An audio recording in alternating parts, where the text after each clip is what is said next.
The dashing 90s returned right under the walls of the Kremlin, or maybe it did not leave there. In the Tiva region, Shoigu's former deputies for some reason could not secure ammunition and nothing at all, let's be honest. And in Lebanon, everything that can explode is already exploding. About all this and more, this is the explosive broadcast we will definitely have. Irina Uzlova is my name, and together with us, traditionally, several times a week, for which we are grateful, Sergey Aslanian, journalist and host of Khodorkovsky live programs. Sergey, hello, I am sincerely glad to see you. Good evening. I hope he is kind to the majority. Today is not bad both evening and morning, but the day did not go well under the walls of the Kremlin, so it seems, Sergey. At least what we see. Shootouts are taking place there near the Wildberries office. They say not just shootings, but executions. Mr. Bakalchuk, her husband, either former or current, says that his guards were almost shot. He came, there should have been no agreements, but nevertheless, dozens of videos on social networks are torn and thrown. When yesterday Rostislav Mirzagulov, a political strategist, began to tell me about a possible conflict, to put it mildly, around Wildberries and that this could be an unforeseen upset for Putin, I did not yet think that the situation would begin to unfold so rapidly today, because both Kadyrov and Delimkhanov are involved in it. Kadyrov says that he wants everything from Wildberries, and Putin cannot give everything away, although he also respects Kadyrov, because the name of Vayner is also involved. Sergey, maybe this return of the dashing 90s to become a black swan worse than Prigozhin. After all, you don't even need to go to this, they are already in Moscow. When we discuss this, every time we react to the newsworthy occasion and notice that something unusual has happened, beyond the ordinary, especially given that all this was filmed on every corner through smartphones. It's not that. The fact that this particular situation has been brought to our attention does not mean that it goes beyond the boundaries of everyday life. Russia is a little misperceived, because Russia is still quite large scale and is able to build an image with a good budget. But if it is necessary to build an exhibition of achievements of national economy in a hungry country, then it will be, and there will be ears of corn, and there will be milk yields, and there will be happy milkmaids. When the Soviet Union needed to shoot, for example, a fairy tale film, Kuban Cossacks, after the war, casting implied the recruitment of exclusively overeaten, fat actors, because against the background of absolute hunger in the Kuban, it was necessary to show how prosperous this region is, to what extent there are luxurious, portly aunts and cool men, reflecting complete satiety and good life. And just in the film, Kuban Cossacks, he had absolutely no originals in the frame, everything was made of papier-mâché. That is, all those exhibition exhibits that were on the shelves of the collective farm and peasant market, it was an absolute prop. And we are used to the fact that such a picture, firstly, it is quite reliably constructed, secondly, the state itself believes in it, and, thirdly, it imposes it very seriously. And for decades in a row, Russia has been building the image of a European power, even without the prefix super. It's just, you know, there are 7 ties here, and bears have not been chasing small children on Red Square for a long time, taking vodka from them. This is a civilized country, look at the curbs, look at the iPhone. Several factories for the production of foreign cars for every second iPhone. Those who have been to Moscow, they have seen that, especially when you land at Sheremetyevo2, you do not fly to Tiva, to Smolensk, to Saratov, but immediately to Moscow. You understand that this is the capital of a large empire. And this picture hides the truth behind it, because Russia has remained a bandit as it was. In the 90s, this banditry was absolutely unambiguous. You went out into the street and got into a dismantling. You are driving in a car, and the neighbors are shooting. It is not a fact that this happens to you, but it happens in front of your eyes, and you become either a witness or an accomplice, and in the worst case, a victim. Then all this was obscured in a beautiful way, with lighting and special effects, when, you know, even the president no longer drinks, because Yeltsin, for example, in a drunken state, appearing in front of the Western press, greatly lowered the image of Russia. Putin is still different, young, look how promising, again in a tie, sometimes without it. That's the good side. And Khodorkovsky, who went to prison, went to jail, among other things, because he wanted to make the white economy absolutely transparent. And he showed by the example of Yukos that this is possible. And it was impossible not to imprison him, because he undermined the foundations of the state. And the foundations of the gangster state are the common fund and shadow financial flows.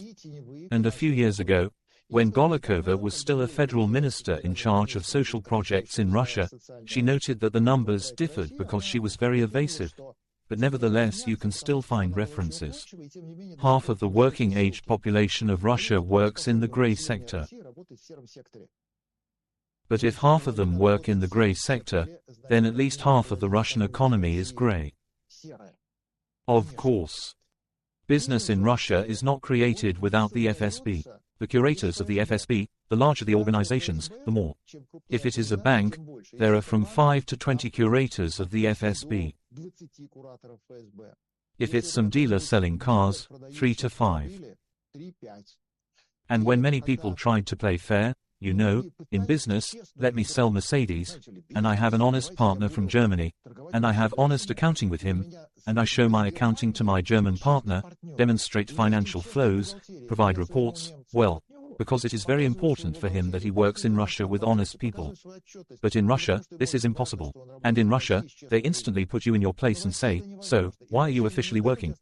And what should we feed the party? And we have drugs on the state account what to buy for. For what money to buy? And what money should we use to support agents abroad? On the financial transactions of the central bank. Do you imagine this somehow? And car dealers, they were just the leaders in this regard, because they were a chic, impeccable, very respectable protection. There is not a single car dealer in Russia that does not have the Federal Security Service on its staff, and whose establishment bypassed the Federal Security Service. And there are just frankly car dealers that were established by the Federal Security Service.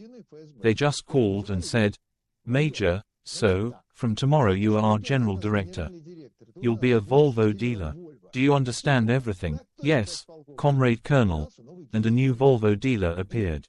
And it appeared in such a way that when a new chief accountant suddenly came there, well, let's say, sooner or later, the old always disappears somewhere.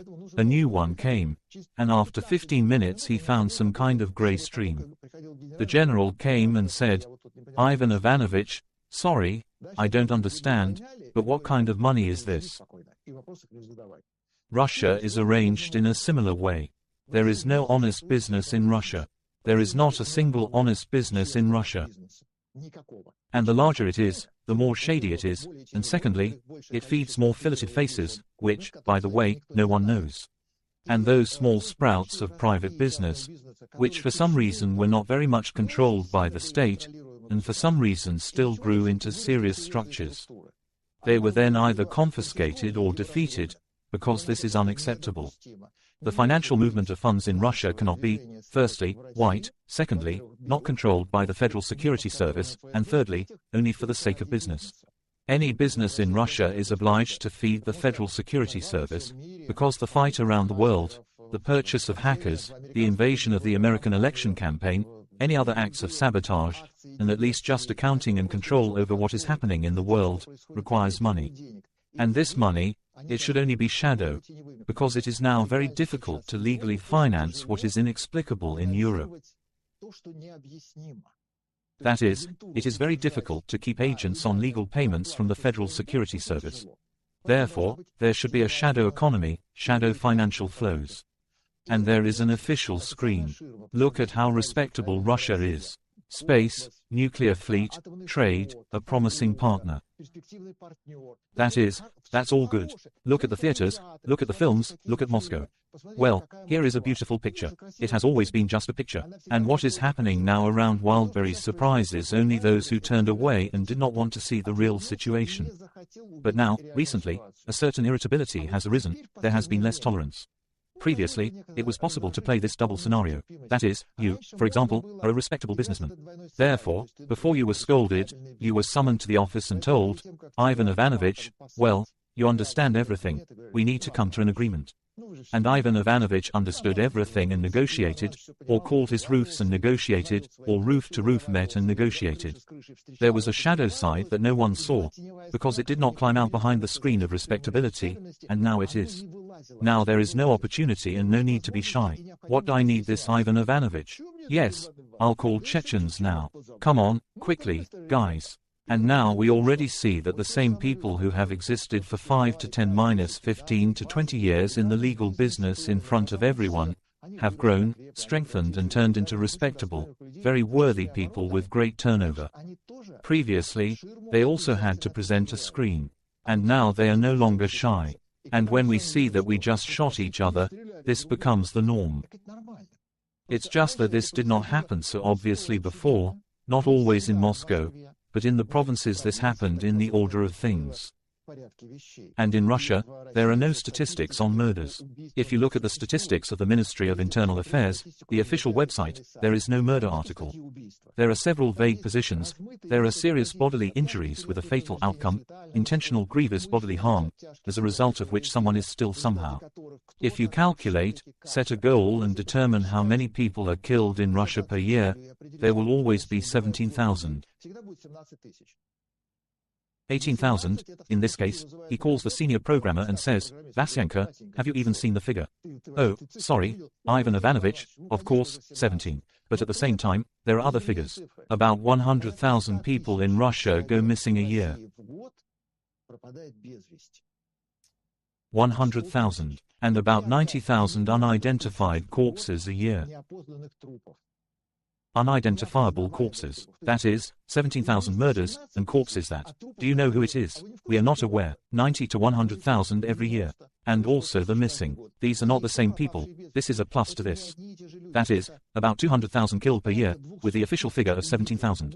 And therefore, when there is shooting in Moscow, we see about it, because everyone has phones, everything has been filmed, especially in Wildberries.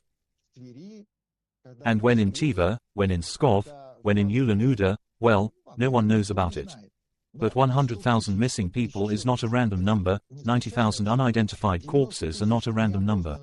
Despite the fact that there is a joint order of the Ministry of Internal Affairs and the Ministry of Health not to spoil the statistics in any case.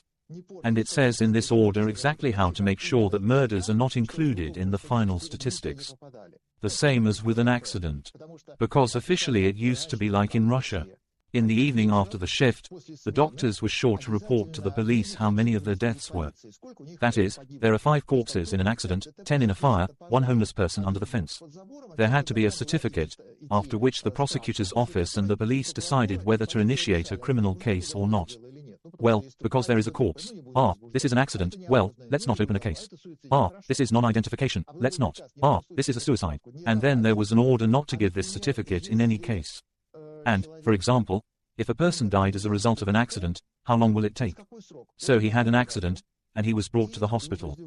They looked at the documents. Ivanov Ivanovich treated him. He died at 31 days. 25 days go into statistics if he died on the 24th, as a result of an accident. And if on the 31st, well, for some reason, he just died.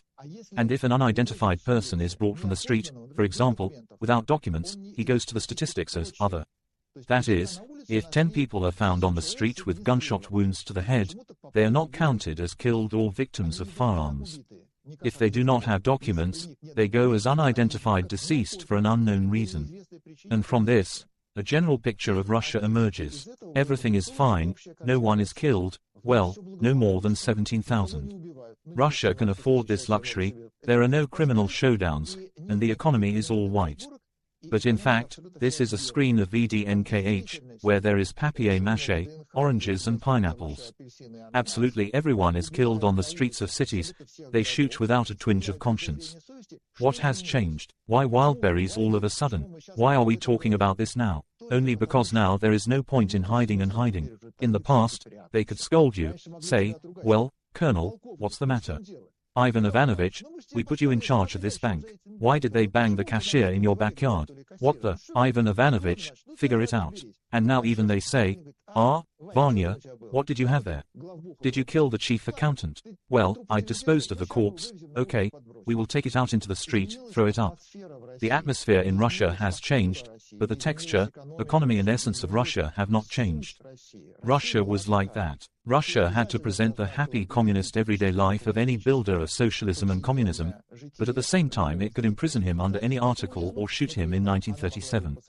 And so we are surprised. Well, how come? It cannot be that they started shooting in the office, almost indoors, in broad daylight, and even with people. This is the norm for Russia. It's just that now it makes no sense to hide it, since there is no one to face it.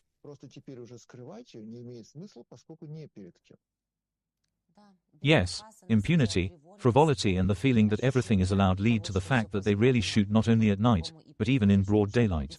Although the legal Sergei may be the same, everywhere it bloomed and smelled violently, and in the regions. Of course, it's not for me to judge, but you definitely know better. And thank you for reminding me that in fact all this was ripe and degenerate, and did not go anywhere. But not everywhere, not in all criminal showdowns, comrades like Kадыров are involved. And here he is and wants to do push-ups, and acts in his own spirit and style, which is no longer surprising. But to what extent he can break free from the chain and go against representatives of the Putin administration, and not only, the question arises. Putin will have to either remove or somehow extinguish this flame. Will he succeed? Recently, we have seen that Chechnya, which used to be completely subsidized, has moved to the next stage of interaction with Russia, business management.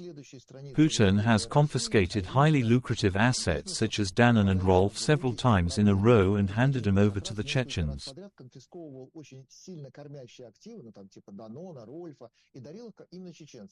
Why?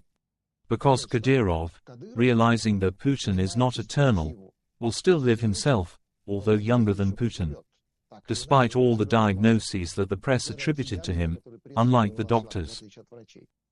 But when Putin is gone, how will Chechnya get out of it? What will it live on? Its economy is weak.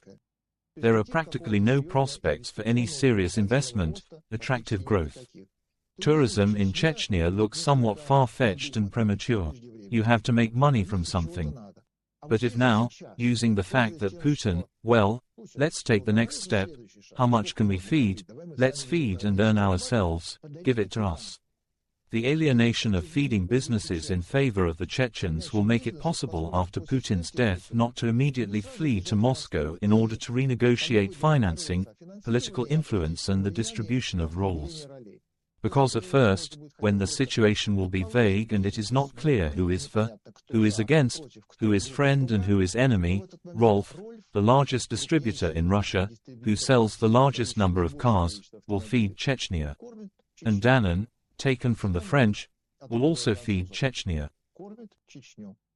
And Wildberries, taken from some Bakalchuks, feeds Chechnya. We also need a small oil pipeline, a couple of oil refining plants and something like that.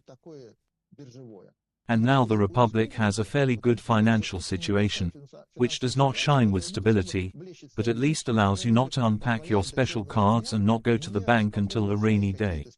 You, no matter what happens in Moscow, have feeding businesses.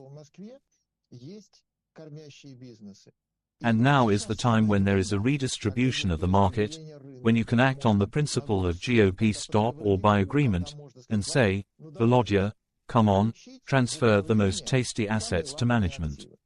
And that's what happens. It is difficult to say how much someone comes to whom with great claims here. It is Kadyrov who is dissatisfied with Putin and says, Vladimir Vladimirovich, well, let's conform to this. Or is it Putin, for example, who says, Ramzan, I love it, but let's do it without me for now. Well, when you ask that the next president after me, for example, be you, it's too early. Therefore, here is Rolf for you, here is Danon for you. They have their own very interesting scenario of relationships. We see that more and more tasty morsels of legal Russian business are leaving for Chechnya. And this legal Russian business will then allow Chechnya, in any configuration, to have access to money, to currency, to abroad. And it will be very useful, because Chechnya is somehow squeezed by its geography. And if it has businesses throughout Russia, distribution centers, Danon factories, stock exchanges, oil refineries. These are absolutely excellent assets that allow not only not to drown, but to live comfortably for quite a long time. And at the same time, every time legally, what do you want? Do you want to finance Hezbollah? You have such an opportunity, because you are still a partner with Western assets and Western participants. Don't want Hezbollah? Please, you can buy something that is now in short supply in Russia, for example, bread, and bring it to Chechnya. To do this, it is enough to make one call to your representative in any other country, say, a couple of wagons, please, or a couple of planes. There are a lot of anxious things ahead, but when you have something like Danon, like Wildberries, like Rolf, you feel much more confident. And how protected is Kadyrov from unforeseen business showdowns, let's say? Chechens, they are very decisive guys. And, of course, they cannot know their fate in advance. But unlike a huge number of tolerated people around, they are just all in and hop-stop, and simply by virtue of their natural audacity, they are ready to participate in scenarios that do not guarantee winning, and profit. They will do it because others will be afraid.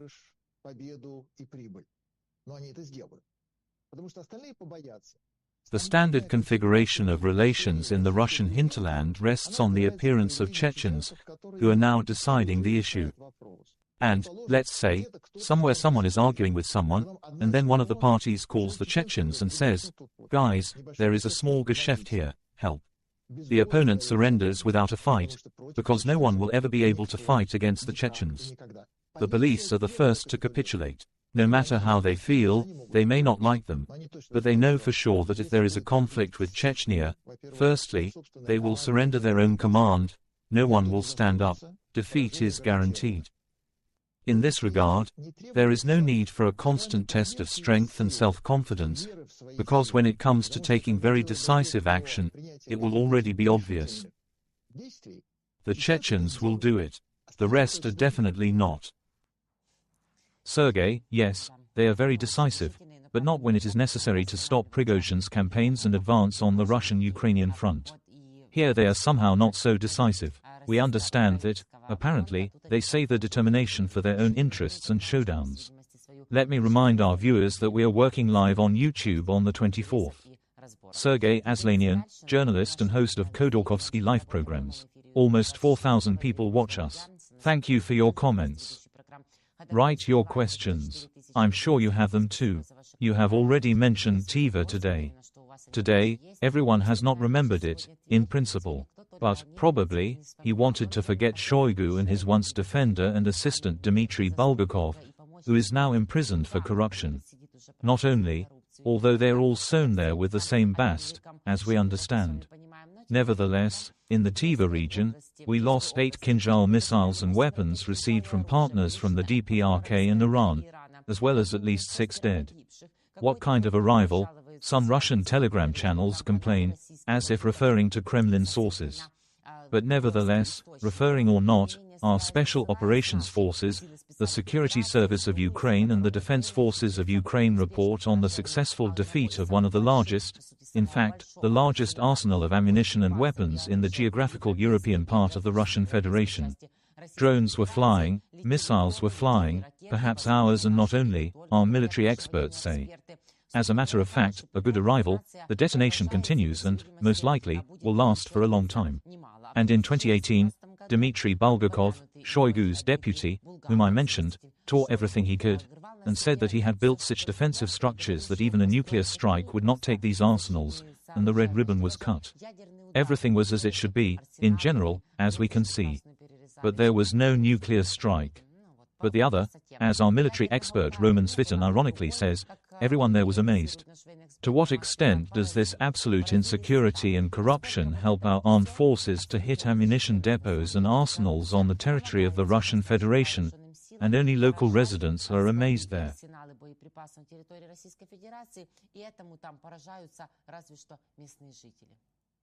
Local residents, by the way, are not surprised by this either. They just get scared and shudder when something explodes, although it is already becoming habitual for them. We know Russia well and we know for sure that there is no fence in which there would not be a hole. Usually, any secret facility is when a bus passes by and announces, "Next stop is the secret factory." Everyone knows perfectly well where to get off, who needs a secret factory. And we remember that, for example, Viktor Suvorov had an operational development in the aquarium, when they were given the task to students of a military school to go and find out secrets about a drunken affair in a tavern at the plant. The factory behind the checkpoint, some kind of cafe where there is always alcohol, Viktor Suvorov came just to chat, and in 15 minutes he already knew everything. If Ukraine needs to defeat Russia, then it is enough to act in the same way. You can spend, for example, some storm shadow, you can take something serious to take to the sky and bomb. But you can do the same through the fence. There is also a fence, but it does not pose a special obstacle. When I, for example, served with the first level of secrecy at an incredibly secret military facility, I started in the Black Sea Fleet, and then I was transferred to a super secret facility. We had a very small unit, mainly officers and warrant officers. There were not so many of us. Moreover, we had a special glass battalion, as we were called after Babel, and there were mostly Muscovites there. We were engaged in very special cases on the first level of secrecy. And at our morning meetings, mushroom pickers regularly appeared and asked, "Oh, guys, what are you doing here?" We answered them, "What are you doing? We are picking mushrooms." And we had a secret facility with a fence, barbed wire, a perimeter, shooting to kill, signs, "Do not approach, attention, Achtung, dogs, Handa hoc, house vice." And mushroom pickers came out regularly, because there was no fence near our unit. That is, we had a checkpoint with weapons on the facade, and from the side of the forest you could come by bicycle, on skis or under the guise of a mushroom picker. And we were secret officers with special consideration and the first level of security clearance. At the same time, each of us had security. For example, when we had exercises, I was a sailor, and, strange as it may seem, I had 2 explosive officers with machine guns who were supposed to monitor the destruction of secret documentation, and then shoot me, because I was too serious a military secret. But we didn't have any fence. And the same thing happens absolutely everywhere in Russia, where there is a terrible secret, where there is a general, where at all costs, there is a very harsh defense of the motherland, the fatherland, where blood is shed in bags, the embrasure is plugged with the chest, and in practice you can safely play with matches and take off so that no missile is needed. But so far there is no way to approach this fence through agents, climb through completely calmly, ask the guard like, "Hey, son, where is the most secret here? And over there you are to the right. And take your Bigfoot there and set something on fire." Then, of course, we have to use missiles. If suddenly some general reports somewhere that, "We know what kind of facility we have made. We have such a level of secrecy here. You know what concrete structures we have." This indicates that he has already stolen everything and is justifying himself at the moment of cutting the ribbon, because it is already scary, and not because he really built something. In Russia, there is no non-corrupt general, because the army is organized in the same way as the state. If you have a thieves' state, why should there be a crystal honest and impeccable army? And secondly, any general is in the fork. He has a small salary, he is always poor, but he has huge material resources, power and the opportunity to use them for the benefit of himself, his family, his future dacha, his future garden. And there is no general who would not be tempted, because the honest general, who went to the army to defend the motherland, has long since become history, inscribed in a textbook and screwed to a neighboring birch tree as a memorial plaque in the hero's homeland. In reality, there are none. That is why now any deputy Shойgu can be taken absolutely calmly. Just go to the committee and say, "The name is Ivanov with things to go out, the name is Petrov with things to go out," and there will be something to put him in jail for. And so specifically, for 30 years, because there are very large financial flows. Any other general who says, "Well, you know, I built here, I did it here," these are just excuses. Yes, and this was noticeable, especially in the Tiva region, where 7 generals from the Shoigu era were detained and arrested today on suspicion of corruption. The investigative committee of the Russian Federation began an inspection, and this is a show.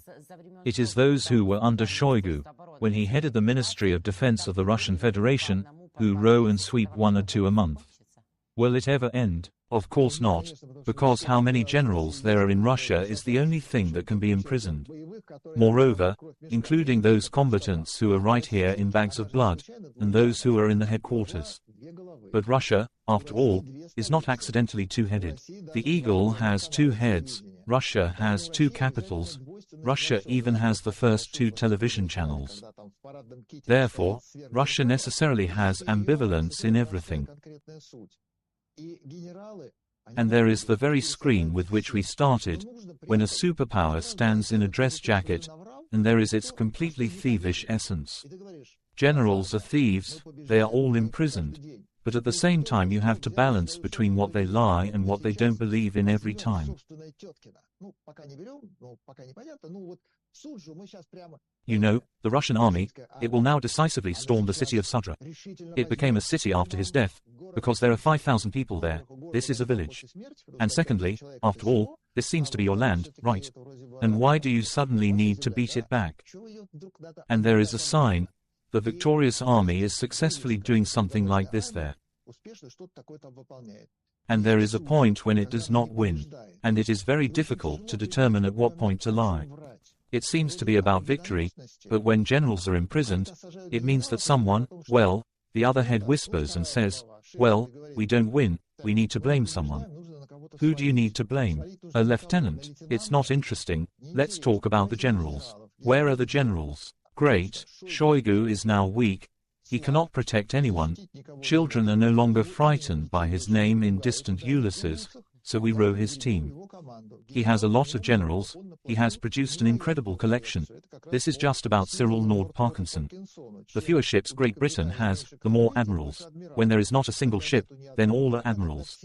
The same thing happened with Šojgu, who, by the way, sewed a chic uniform. They're all gilded, all in monograms and vignettes, absolutely incredible, like shamans of the Altai region.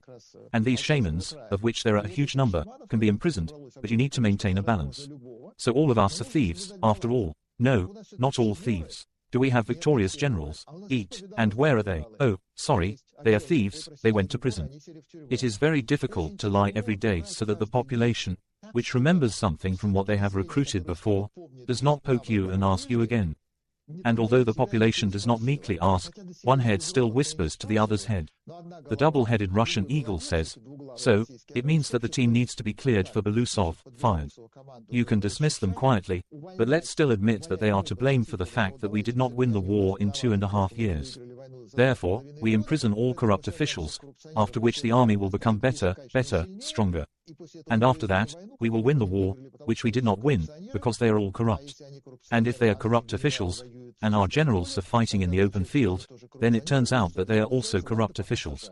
Oh, something doesn't work out. Okay, let's plant for now. A very complex configuration, in which it is difficult, hanging on a sword branch, not to break down. But they try, because they have no other option, and Belousov needs to be cleared, and they are really thieves. At the same time, it is very scary to show the whole country that it turns out that all generals are always thieves. Yes, the multi-move, of course, is still the same, although a little late, but what is it? This is how everything always happens in the Russian Federation. By the way, Sergei, Šojgu, although not quite in the form that he provided to his generals, but with a suit, of course, is personally fooling around both the DPRK and Iran. Does he have such a strength of conviction to beg for additional portions of weapons? Or why does such honor fall to the satellites, chubby and terrorists from Šojgu and Putin now, that he is going to them?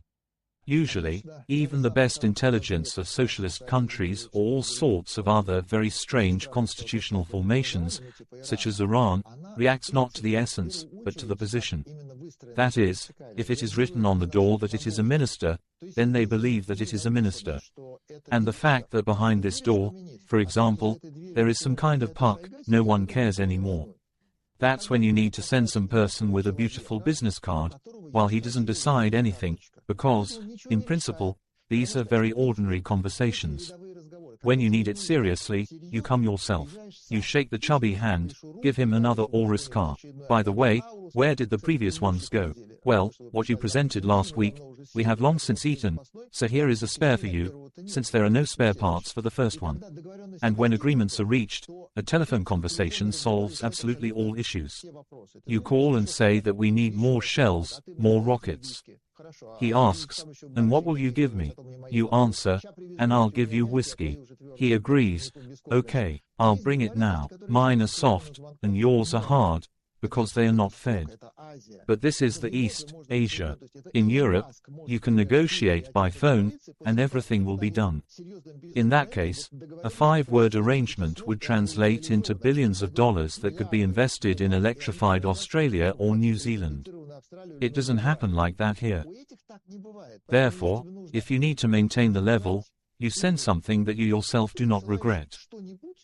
Well, for example, it can get into an accident, a plane can be shot down by someone, or it can simply be poisoned or die of old age.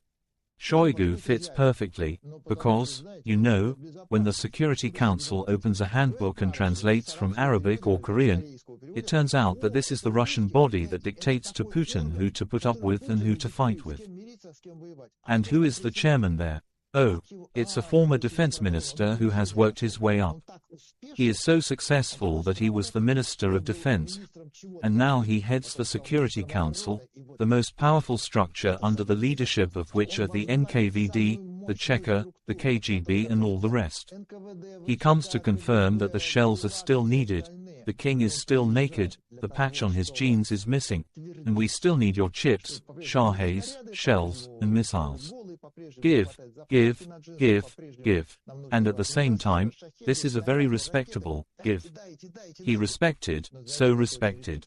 That is, you cannot send someone who does not have a feather sticking out of the back to maintain such contact at the highest level. A pen must be mandatory. The fact that it has already pierced through and now it is not quite capable does not bother anyone. Position, status, the directory says that both are there. Therefore, Shойgu. Yes, but to seem is not to be, as we understand very well. Do you agree, Sergei, with the statement of Kyrilo Budanov, our head of the main intelligence directorate of the Ministry of Defense of Ukraine, that the DPRK is one of the most dangerous allies of the Russian Federation and even more dangerous than Iran? And what is the danger? I would like to ask Budanov. Well, you asked, maybe you know. Of course, they supply a lot of ammunition, even if not all of them fly accurately, but, nevertheless, the DPRK's Kh-23 missiles and other types of weapons are available, and their arsenal is generally larger than Iran's. North Korea, since it produces mainly only weapons, both its doctrines and the essence of the state are largely traced back to the Soviet Union. After all, the Soviet Union was created not for world peace, but for world war. Because the Soviet Union just declared that the revolution throughout the world and the proletarians of all countries can only be united under the bayonet, under the banner, under the drum roll, because this is a military special operation. North Korea has not revised the doctrine since, although it calls the idea of Juche. Juche is a little different. After all, this is not the Trotsky-style military structure by which they live.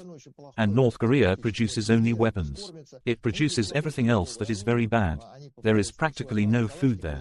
They have very poor small arms. They tried to invent their Kalashnikov assault rifle there, but they failed. It turned out that it was easier to take Soviet from warehouses, but they made missiles, guns, tanks. That's the only thing they do. And this, as it turned out, is a conversation about the effectiveness of the sanctions. It is high-tech, it is modern. That is, these are not only 152 caliber howitzers, these are serious modern weapons. The same missiles that, for example, Russia did not get its hands on. And in this sense, a very dangerous ally. The danger of North Korea is not for Russia, but in the fact that it has a bottomless arsenal, and every last Korean will be spent on an arms race. Therefore, when there are hitches or ambiguities in Russia, and there is a misunderstanding between the two heads of the eagle, North Korea will continue to produce missiles, weapons, tanks, cartridges and shells. Please keep in mind that North Korea is now changing its role not just as a raw weapons traitor, but also as a geopolitical partner. Without it, the war cannot be won, and it can change its role to more profitable resources, oil, gas, food, spare parts and other technologies. Crucially, North Korea badly needs a nuclear cudgel to seriously turn into a feared monster. North Korea, as a country, does not value achievements and does not care about the quality of life, unlike South Korea. North Korea has nothing to lose, so they may well press the red button. That's just completely with a guarantee, just there is no red button yet. And Russia and Putin will just help them get this red button. The same is true of Iran. Iran has a nuclear dossier. Israel slapped them in the face loudly for the whole planet Earth when it took out their nuclear dossier. He took it in one truck and stole it. The Mossad has taken out the most terrible secret of Iran. And it turned out that although they have reached a certain level of enrichment, they have not yet reached the development of technologies for nuclear weapons. Russia will help, again, in exchange for. And North Korea here, now, having raised its quotations, is no longer just a supplicant. You give us gasoline, you give us sausages, and we would like you, but you don't need anything. But now it is necessary. Now Russia has come and said, yes, by the way, you proposed here, we would be welcome. And North Korea, rolling up its sleeves, took up work in 3 shifts. They create, they work, they overflow the plan. They have communist and socialist competition, more missiles, more missiles, more missiles. And Russia is fighting this, and Russia is taking advantage of it. And China, which actually kept North Korea afloat so that it would not flourish, but at the same time so that it would not die. Because South Korea is very annoying, you always need to have such a splinter. Russia is too big a splinter in its teeth to withstand. After all, the splinter is mainly as a toy, an argument for America. China has North Korea, and now North Korea again. And we remember that the source, the reason for the war between the North and the South was precisely the geopolitical influence of the Soviet Union, China and America. The war was artificial. It was just that the Soviet Union had little honor and, as it seemed to him, little influence on the Korean peninsula. Therefore, there was a war, as a result of which two countries appeared. One of them is now returning from the influence of the Soviet Union to today's Russia from under China, which is also an enemy. And this is the key to a future conflict with China. But today it is an impeccable supplier of weapons, because it is useless to stamp your foot on North Korea. She is not afraid of anything. She lives in starvation, she lives in crisis. And with the last of his strength, almost fainting from hunger, he continues to make weapons for Russia. And there is no way to force him not to do them. Therefore, Budanov, in this case, yes, says that North Korea is a very serious threat, and when Russia once again throws them, and this will happen, this is always customary in Russia, and North Korea will be left face to face with the world, with problems, it will create a reason to exchange its weapons again.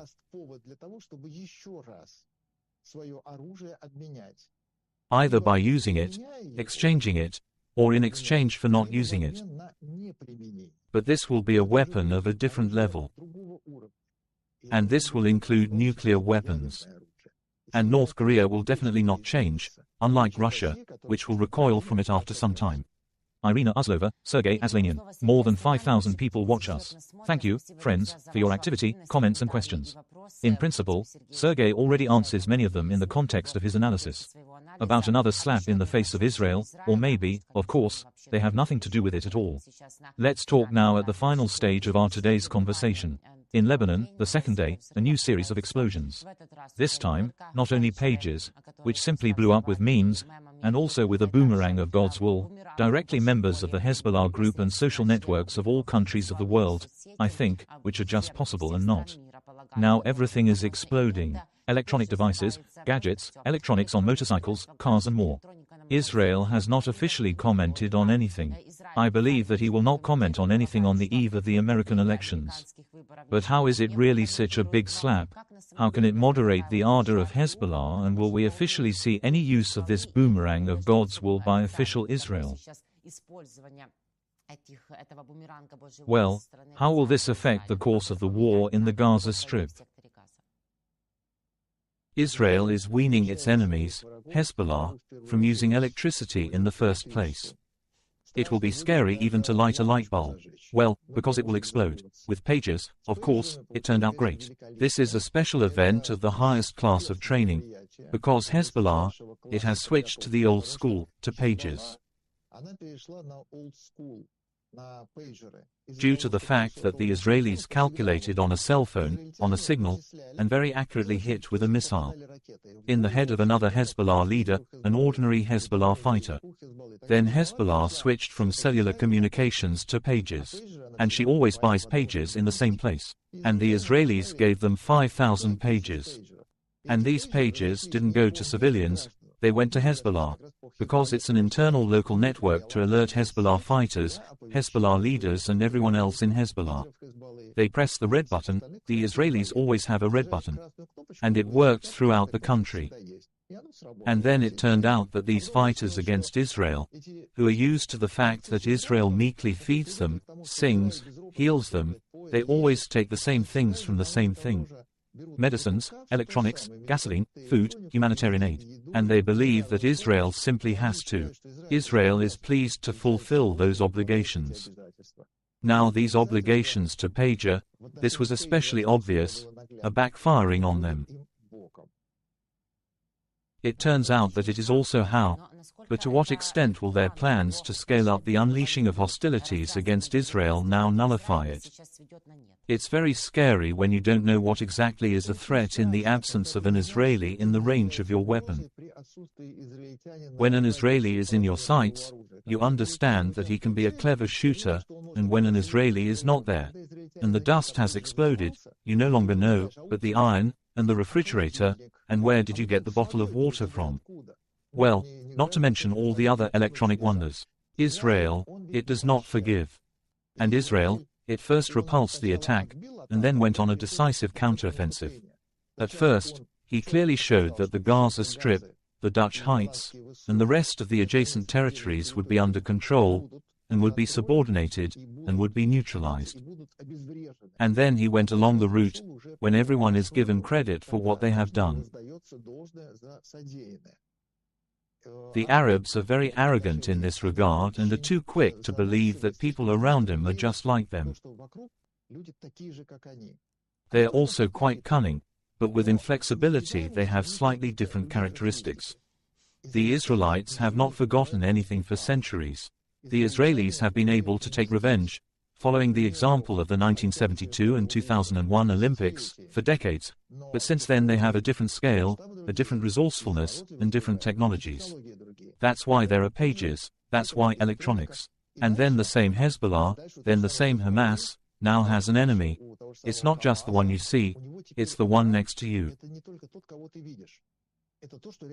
And what is next to you, enemy? A light bulb, a car, sneakers, a bag, then bread. It's no longer clear.